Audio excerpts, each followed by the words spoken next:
Salut les chiffres, j'espère que vous allez bien, que vous êtes en pleine forme. On se retrouve cette semaine pour L'Art de la guerre de Sun Tzu. Un livre exceptionnel. Exceptionnel. Dans cette vidéo, je vais vous parler du livre L'Art de la guerre et en plus, je vais vous caler quelques petites citations comme ça pour le plaisir de découvrir. Belle découverte. Et oui, cette semaine, j'ai décidé de vous faire découvrir.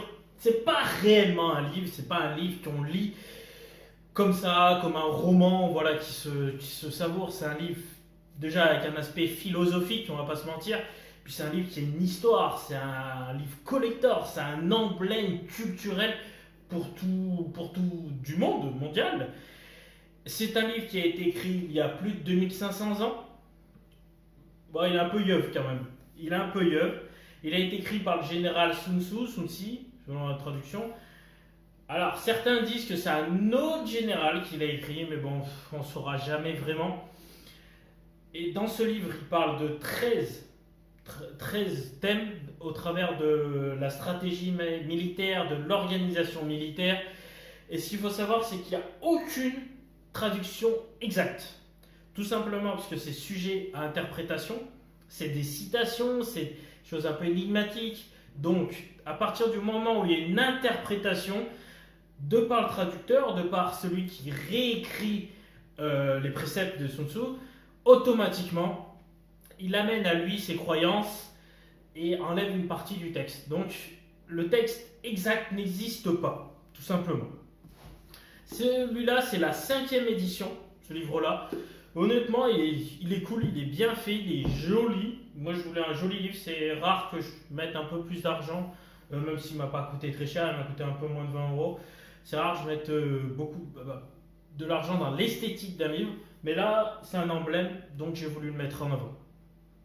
Il est là où l'ennemi a du mal à se défendre. Alors, pourquoi lire ce livre? Tout simplement, quel intérêt, qu'est-ce que ça va vous apporter? Ça va vous apporter énormément de choses. Déjà, c'est un livre philosophique. Donc, ce qui est intéressant dans ce type de livre-là, c'est que ça va vous apporter un état d'esprit, déjà apprendre à penser par soi-même, parce que c'est ce qui est le plus important aujourd'hui. Tout le monde nous dit de penser comme ça, comme ça, comme ça. Les personnes de la bien-pensance englobent une certaine chose, et à un moment donné, vous ne pensez pas par vous-même, vous pensez au travers des autres. Donc ça, c'est vraiment un livre qui va vous permettre de faire bouillir un peu le bordel là-haut, et ça va vous faire du bien. Bien sûr, c'est un livre, si on pourrait appeler un livre de chevet, c'est-à-dire vous allez lire une citation, vous allez le laisser mariner, vous allez en lire une autre, vous allez laisser mariner. Et ce qui est bien dans ce livre-là, c'est que vous avez des explications en mandarin, je crois, et vous avez le texte traduit à côté, vous avez la situation et qu'est-ce que ça peut en découler. C'est la 5e édition de celui-là, pour référence. Après, je ne sais pas si ça change énormément des autres éditions. Voilà, donc il est bien construit, il est simple à lire. Après, ça reste philosophique, donc faites bouillir là-haut. La guerre, le lieu où se retrouvent la vie et la mort. Qu'est-ce que ça peut bien vous apporter, vous personnellement? Certes, ça va vous apprendre à penser, mais en tant que personne professionnelle, personne aussi ayant une vie privée, à quoi ça peut vous être utile? Alors, moi, sur un aspect très professionnel, l'époque où je l'avais lu, j'avais une vingtaine d'années, j'étais responsable, j'avais une vingtaine de personnes sous mes ordres. Et j'avais énormément de mal, c'était ma grosse difficulté de parler à la direction et parler au staff. J'étais chef de cuisine et je me retrouvais avec une direction qui exigeait des choses, le staff qui exigeait des choses et j'arrivais pas à faire comprendre à l'un et à l'autre. Et au final, ce livre-là m'a énormément aidé sur mon aspect de manager, de la manière dont je parlais au patron, la manière dont je parlais au staff. Et en fait, je me suis rendu compte, je ne savais pas avant, qu'il fallait traduire les termes. C'est-à-dire que les mots qu'employait le staff ne pouvaient pas être les mêmes mots que je disais au patron ou à la direction. Et vice-versa. Les termes de direction devaient être traduits pour le staff. Parce qu'ils ne parlent pas tout simplement le même langage. Ils n'ont pas les mêmes attentes, ils n'ont pas les mêmes espoirs, ils n'ont pas la même vision de la vie, ils n'ont pas les mêmes intérêts. Donc l'idée, et là, c'est très bien expliqué, je trouve personnellement, dans l'art de la guerre, c'est ce rôle-là de général que lui, il avait auprès des empereurs et auprès de ses militaires.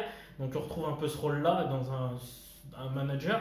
Et au final, ça c'est très important. Et même dans la vie de tous les jours, ça te permet de comprendre certains aspects. Donc déjà la violence gratuite, enfin l'énervement, l'emportement excessif pour rien. Et aussi apprendre à prendre du recul sur les choses, à réfléchir stratégie, à se calmer, à calculer, à voir ses faiblesses, ses points forts et les faiblesses de l'ennemi. Être préparé à tout garantit la victoire. Ce livre-là, il y a 13 sujets donc exploités. Donc, l'intro, ils expliquent l'histoire de Sun Tzu, mais il y a aussi l'histoire de ce livre-là, qui est importante. Et il y a aussi donc ces 13 sujets. Les 13 sujets, je vais vous les énumérer, sont les plans stratégiques, la campagne, les stratégies offensives, les formations militaires, la puissance, sa propre puissance, le substantiel et le non substantiel, l'une de mes parties préférées, les manœuvres contre l'ennemi, les 9 variables, qu'est-ce que c'est donc que ces 9 variables, les opérations, le terrain, les 9 sortes de terrain physique sur lequel attaquer, les attaques par le feu et l'utilisation des espions. Donc ça, c'est 13 sujets qui sont mis dedans.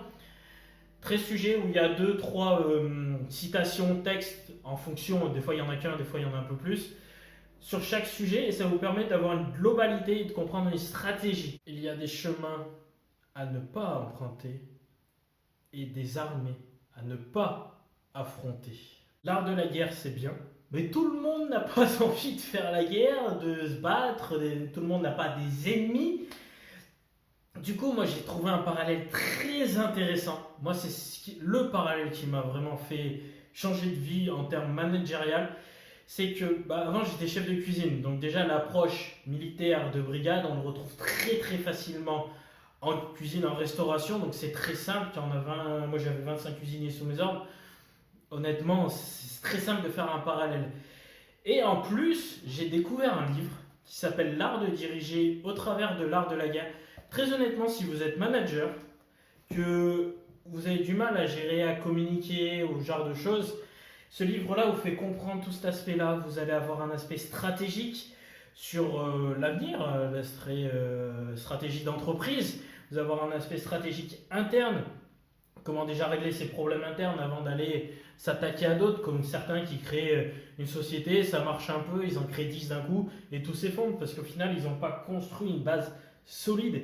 Ça, c'est très bien expliqué et très honnêtement, il ne parle pas de manipulation, de choses comme ça. Certains, ça peut les rebooter, c'est pas du tout ça.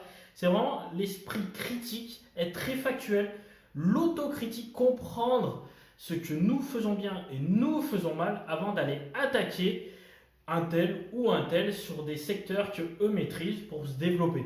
Donc ce livret-là, c'est un parallèle à l'art de la guerre et honnêtement, il est kiffant. Vaincre l'ennemi sans même se battre, voilà le fin du fin. Le fin du fin. Voilà, j'espère vous avoir fait découvrir l'art de la guerre. Très honnêtement, lisez ce livre. Poncez-le, aimez-le, kiffez-le. Je vais vous mettre en lien les deux livres, donc l'art de la guerre et l'art de la guerre au travers, l'art de diriger au travers de l'art de la guerre. Voilà. Vous pourrez retrouver mon mind mapping du livre sur mon Instagram, Lecture de Rems. Vous pourrez retrouver toutes mes vidéos sur ma chaîne Lecture de Rems. Et on se retrouve la semaine prochaine pour un nouveau Vendredi Lecture. Et si vous avez des idées, des livres que vous souhaitez voir, mettez-le moi sur Instagram ou en commentaire de cette vidéo. Pensez au pouce bleu uniquement en haut parce que c'est le plus cool. Voilà. Tchou!